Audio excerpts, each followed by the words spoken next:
उत्तर प्रदेश के हाथरस में 2 जुलाई को एक धार्मिक सत्संग में भगदड़ मचने से 115 से ज्यादा लोगों की मौत हुई है। हादसे के बाद अस्पताल में लाशों का ढेर लगा हुआ है। इसी बीच एक खबर ये भी आई कि ड्यूटी पर तैनात एक सिपाही की हार्ट अटैक से मौत हो गई थी।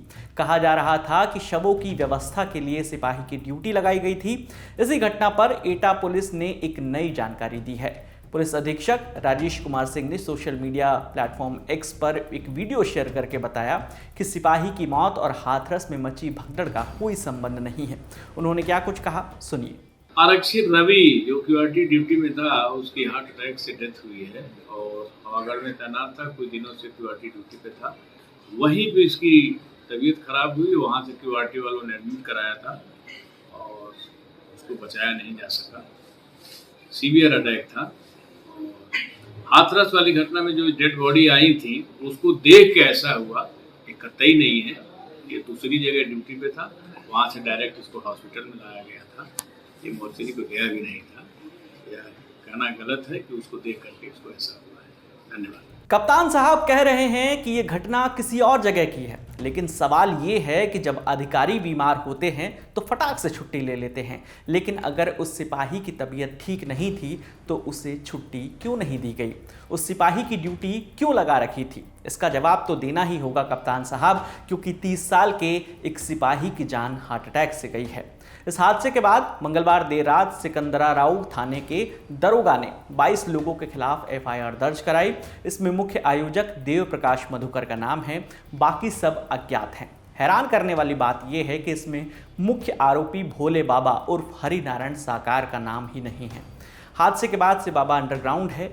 पुलिस रात भर उसकी तलाश में छापेमारी करती रही। इस बीच इस मामले की सीबीआई जांच को लेकर वकील गौरव द्विवेदी ने इलाहाबाद हाईकोर्ट में पीआईएल भी दायर की है। आपको बताते चलें कि 2 जुलाई को हाथरस के रतिभानपुर में एक सत्संग कार्यक्रम चल रहा था। कार्यक्रम के समापन के दौरान भगदड़ मच गई। लोग बाहर निकलने की कोशिश में दूसरों को कुचलते हुए निकल गए। इस अफरा तफरी में बच्चे और महिलाएं भी फंस गए।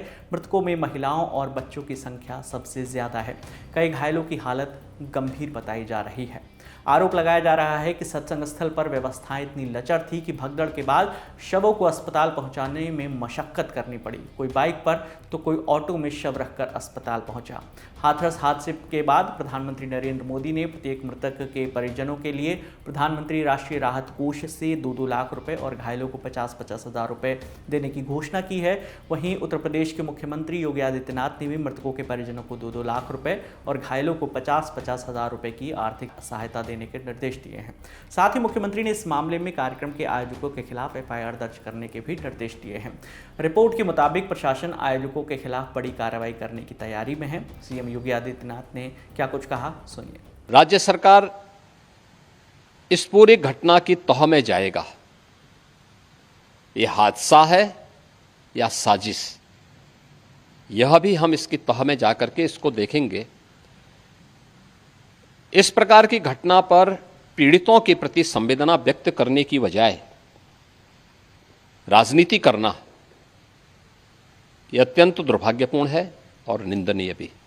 ये समय पीड़ितों के घावों पर मलहम लगाने का है, पीड़ितों के प्रति संवेदना का है। सरकार इस मामले में पहले से संवेदनशील है और सरकार इस मामले की तह में जाकर के साजिशकर्ताओं को भी और इस घटना के जिम्मेदार जो हैं उनको भी उचित सजा देगी। इस पूरे मामले पर हमारी नज़र लगातार बनी हुई है। आगे जो भी अपडेट आएगा हम आप तक यूं ही पहुंचाते रहेंगे। आपके लिए तमाम जानकारी लेकर आई थी हमारी साथी विभावरी। मेरा नाम है विकास वर्मा। देखते रहिए दी ललित टॉप। शुक्रिया।